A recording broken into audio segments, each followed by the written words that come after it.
दुर्योधन ने दुशासन से कहा चले जा, इसको नग्न करके मेरी जंगा पे बैठाल दो।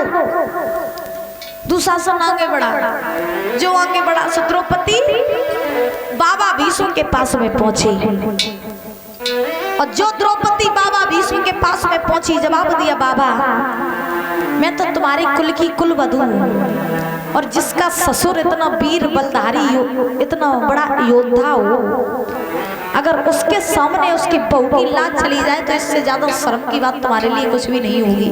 बाबा अगर आज मेरी लाज चली गई तो तुम संसार में मुंह दिखाने के लायक नहीं रहोगे, इसीलिए बाबा आज मेरी रक्षा करो, इस दुशासन से मुझे बचाओ, इस दुर्योधन से मुझे बचाओ। लेकिन सभा में किसी ने भी नजरें उठा करके द्रौपदी की तरफ बात नहीं की। जब बात नहीं की परीक्षित महाराज, दुशासन आया, साड़ी को खींचने लगा, तो मैया ने कस के साड़ी पकड़ ली अपनी, और जो कस के साड़ी पकड़ी उसी समय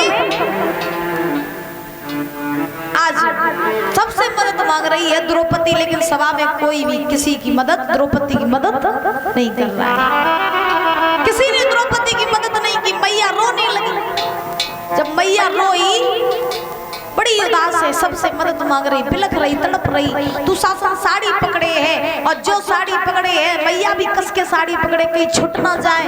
दुशासन ने झटका लगाया, जो झटका दिया सोई मैया के हाथ से साड़ी छूट गई, और जो द्रौपदी के हाथ से साड़ी छूटी परीक्षित महाराज, अब द्रौपदी समझ गई कि अब जब सभा में कोई ऐसा नहीं है जो मेरी लाज को बचा सके, कोई ऐसा सभा में नहीं है। उसी समय आज द्रौपदी को याद आई कि कन्हैया अब तो मेरी डोर तुम आई यहाँ तो।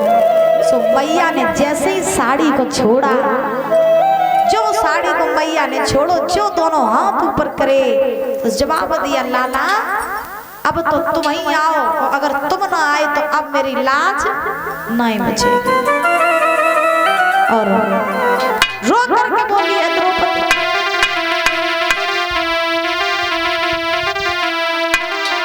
बोली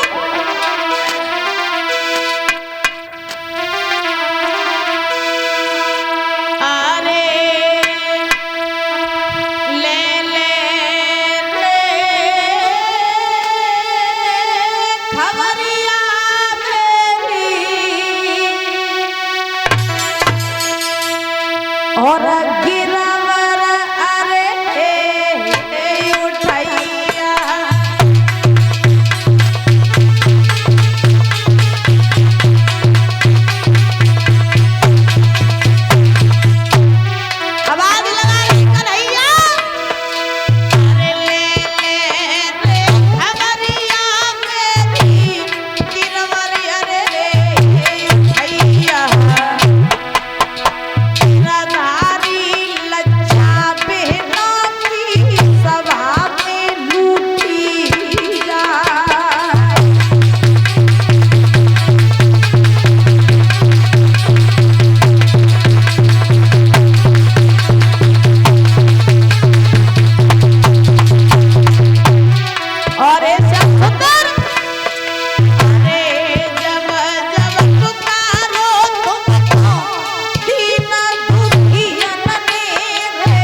वाली